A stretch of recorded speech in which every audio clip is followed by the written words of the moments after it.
السلام علیکم و رحمت الله و برکاته. بسم الله الرحمن الرحیم. عیسی علیه السلام با مادرش مریم علیه السلام زندگی میکرد تا اینکه عمرش 30 سال شد. عیسی علیه السلام در این مدت با چوب تراشی مشغول بود، یعنی نجار بود و همچنان گوسفندچرانی هم میکرد، یعنی زندگی عادی را به سر میبرد.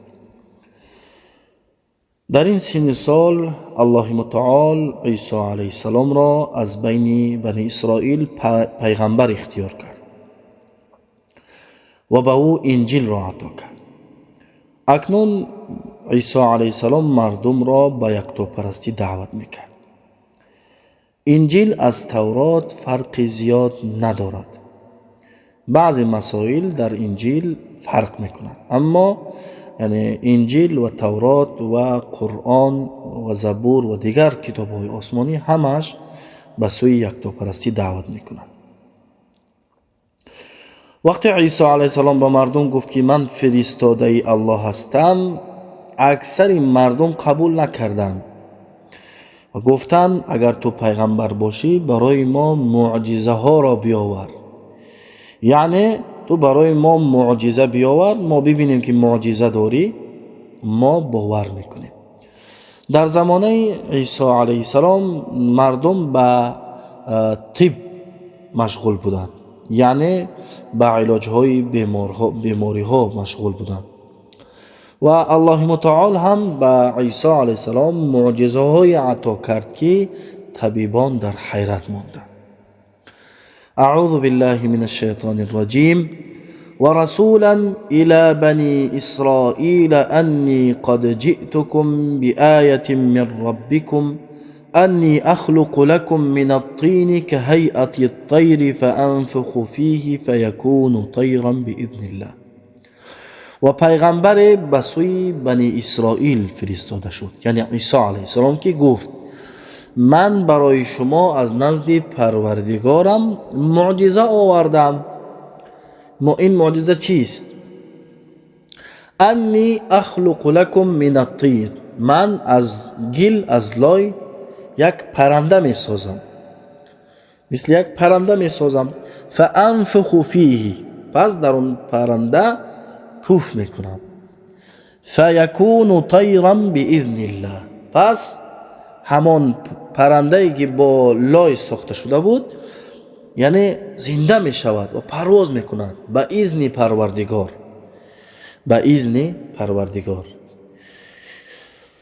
و ابرئ الاکمه والابرص و احیی الموتى باذن الله، و همچنان پس و کر و گنگ را هم علاج می کنم، یعنی یک بیماری هایی که این را طبیب علاج کردن نمیتواند، کور یا اینکه پس باشد یا اینکه گنگ باشد، این را طبیب علاج کردن نمیتواند، ولی عیسی علیه السلام به اذن الله اینها را چیکار میکرد؟ علاج میکرد. و احیی الموتى باذن الله، همچنان مردگان را زنده میکنم به اذن خدا، یعنی اگر الله بخواهد. بینید که در هر باری که عیسی علیه السلام معجزه را میگوید باذن الله میگوید، یعنی اگر خدا بخواهد، اگر الله متعال بخواهد، یعنی من کار را میکنم و الله متعال اگر الله متعال بخواهد مرده زنده می شود، از گل تیار شده پرنده زنده می شود، پس و کر و گنگ علاج می یابد. و انبئکم بما تأکلون و ما تدخرون فی بیوتکم، و من شما را میگوید آگاهی میدهم چی الان در خانه هاتان میخورید، چی خوراک دارید. و ما تدخرون فی بیوتکم، و چی را در خانه هاتان دارید از خوراک ها، یعنی ذخیره کرده اید. ان فی ذلک لآیة لکم، اینها از جانب الله متعال برای شما معجزه هستند، این کنتم مؤمنین، اگر شما ایمان دارید. یعنی مسلمان هستید، ایمان دارید. در بعضی روایت ها ذکر شده است که عیسی علیه السلام به فرمان الله متعال 4 نفر را زنده کرده است. این در بعضی روایت ها زنده شد، یعنی ذکر کرده شده است.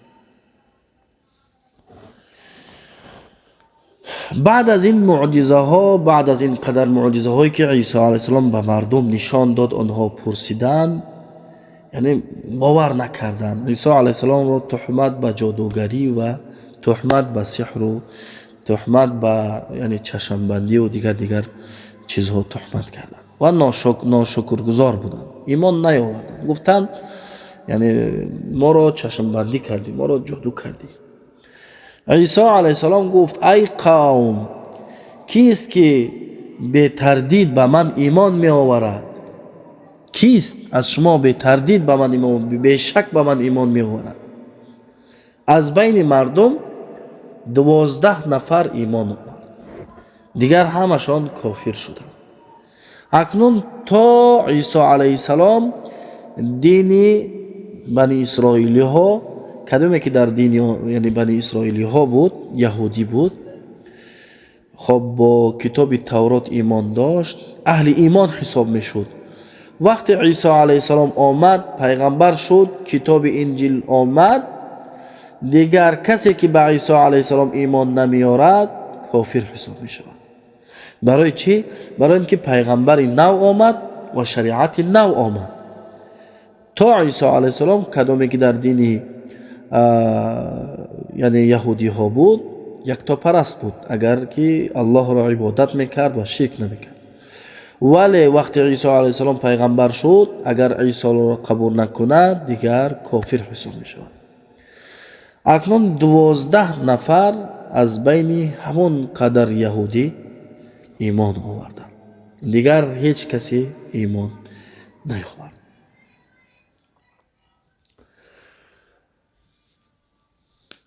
یعنی 12 نفر از بین آن قدر مردم زیاد، یک عدد بسیار هم کم بود.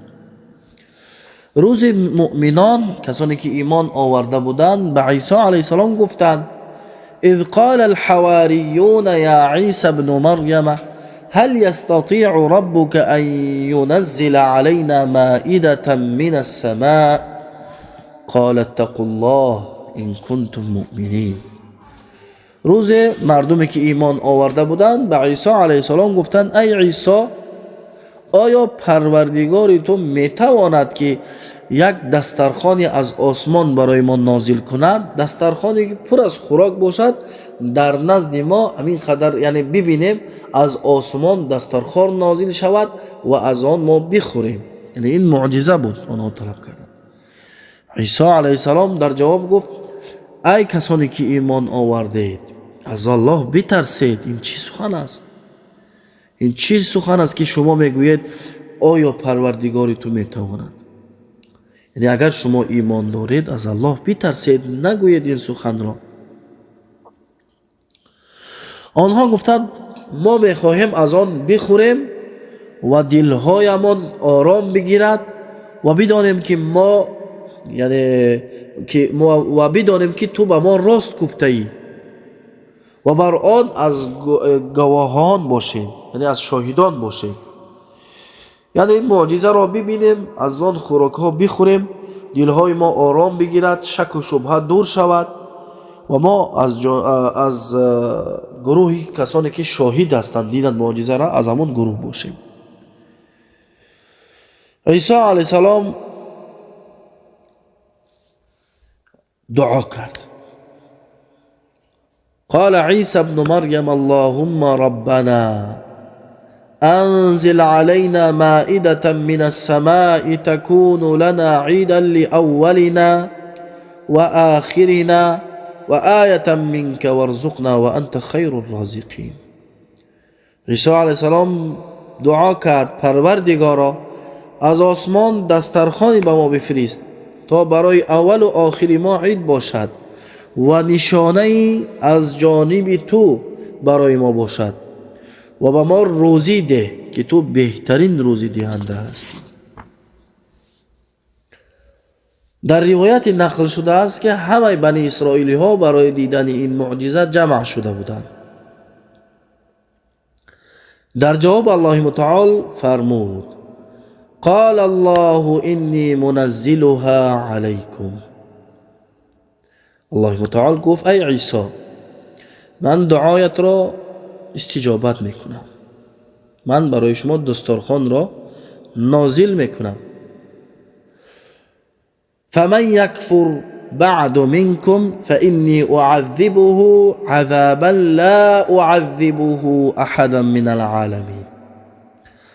اما هر یکی از شما، یعنی اگر بعد از دیدن این کسی از شما این معجزه را دید، خورد، یعنی معجزه را دید، شاهد بود این معجزه را، و بعد از آن کافر شد، ایمان نیاورد، آن شخص را چنان عذابی میکنم که هیچ کسی از جهانیان را چنان عذاب نکرده باشد. یعنی در سخت‌ترین عذاب گرفتار میشود. وقتی معجزه را دید، معجزه را طلب کرد و باز ایمان نیاورد، در سخت‌ترین عذاب گرفتار میشود. همه بنی اسرائیلی ها جمع بودند. از آسمان دسترخوان نازل شد. دسترخوان پر از خوراک ها بود. از آن خوراک ها خوردند. بعد از خوردن قبول نکردند. یعنی دیدن معجزه را قبول نکردند. علمای یهود ترسیده بودند که مردم نصرانی میشوند، یعنی شریعت عیسی علیه السلام را قبول میکنند و این ملک و این حکم از دست یهودی ها می رود. برای چی می ترسیدن یهود؟ علمای یهود برای اینکه آنها یعنی از مردم پول می ستادند، مردم را فریب می کردند، به فکر شکم های خود بودند، فقط طلا و تنگه جمع می کردند. اکنون وقتی شریعت آمده است، مردم از حقیقت آگاه می شوند، دیگر هیچ کسی به آنها یعنی پول نمی دهد، دیگر آنها گرسنه میمانند به فکر خودشان. برای همین برای مصلحت خود می ترسیدند که اگر به عیسی مردم ایمان بیاورند، همه توجه به سوی عیسی کنند، دیگر هیچ کسی به ما نظر نمی کند، ما یک شخصیت های عادی می شویم، دیگر تمام تجارت ما، این کارهای ما دیگر تمام می شود. آنها جمع شدند و مصلحت کردند که ما باید یعنی پیش از این که مردم عیسی علیه السلام را قبول کنند پیشگیری کنیم. به نزد پادشاه رفتند. در زمان عیسی علیه السلام فلسطین در تحت پادشاهی رومی ها بود، یعنی ایتالیا. بزرگان یهود به پادشاه گفتند: عیسی خود را پادشاه یهودی ها می گوید و سخنان دروغین می زند، مردم را به خود جلب می کند تا که پادشاهی تو را از دست گیرد. باید بر ضد عیسی چاره‌ای ببینیم. بعد از شنیدن این سخنها پادشاه در غضب شد و ترسید که ملکش از دستش می رود. امر کرد که عیسی را به نزد من بیارید.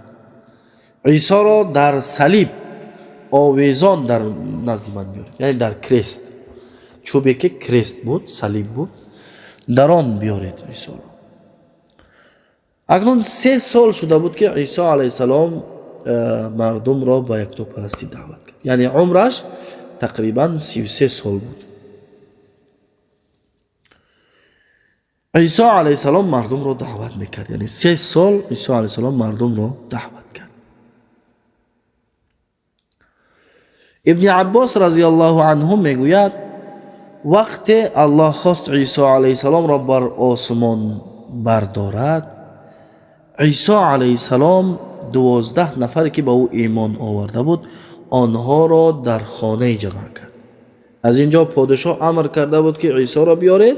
در همان وقت عیسی علیه السلام مردمی که 12 نفری که به او ایمان آورده بود همانها را در خانه جمع کرد و خودش در آمد و غسل کرد و بعد به نزد آنها برآمد. از سر عیسی علیه السلام آب می چکید، یعنی غسل کرده بود و برآمده بود به نزد آنها. عیسی علیه السلام به 12 نفر گفت از بین شما شخصی هست که به من 12 مراتبه کافر می شود. مردم یعنی همون 12 نفر تعجب مانده بودند کی باشد 12 مراتبه کافر می شده باشد. و عیسی علیه السلام گفت کدام شما تیار است که الله او را به من مانند کند و در جای من کشته شود، یعنی خود را از برای الله قربانی کند، از برای شریعت قربانی کند، شهید کند، در عوض چی بگیرد؟ در عوض در جنت با من است. یعنی این مکافات است برای شخصی که در جای من به من مانند شود، در جای من گرفتار شود، او را برند و از برای الله کشته شود، در عوض الله متعال برای او بهشت میدهد و بهشت تمام نه بلکه با من است در بهشت. سبحان الله. یعنی با عیسی علیه السلام در یک جاست. پس یک جوان از بین آنها خیست، از همه خرد بود، از همه جوان بود. عیسی علیه السلام گفت نه تو بشین در جایت، تو بسیار خرد هستی. باز پرسید کیست تیار، کیست که این کار را بر عهده خود میگیرد؟ باز همان جوان خیست از جایش، گفت من. چند مراتبه وقتی عیسی علیه السلام گفت همان جوان تیار بود. پس الله متعال همان جوان را مثل عیسی علیه السلام کرد، یعنی شکل و صورتش مثل عیسی علیه السلام شد. عیسی علیه السلام گفت بله تو هستی همان شخصی که با من در بهشت هستی، بله تو همان شخصی هستی که با من در بهشت هستی. و همان جوان مثل عیسی علیه السلام شد و عیسی علیه السلام را الله متعال به آسمان ها برداشت. یعنی همان شاگردهای عیسی علیه السلام شیشته بودن، مسلمان ها دیدن چطور عیسی علیه السلام از یعنی بالای خانه کشاده شد و از یعنی درود خانه به آسمان ها برآمد. این هم یک معجزه بود برای آنها تا اینکه دلشان پر شود که این عیسی است و عیسی پیغمبر است. در حال در خانه را زدند و در را کشادند. در آمدند همان جوانی که به عیسی علیه السلام مانند بود او را گرفتار کردند، او را کشتند، در صلیب گذاشتند و 11 نفر دیگر را آوردند. یک نفر آنها یعنی ایماندار بود از بین همون 12 نفر. یک نفر آنها چی گفت؟ من گفت به عیسی ایمان ندارم، گفت. او را رها کردند. بعد از چند باز فهمیدند که ایمان دارد، باز گرفتارش کردند. همین طور 12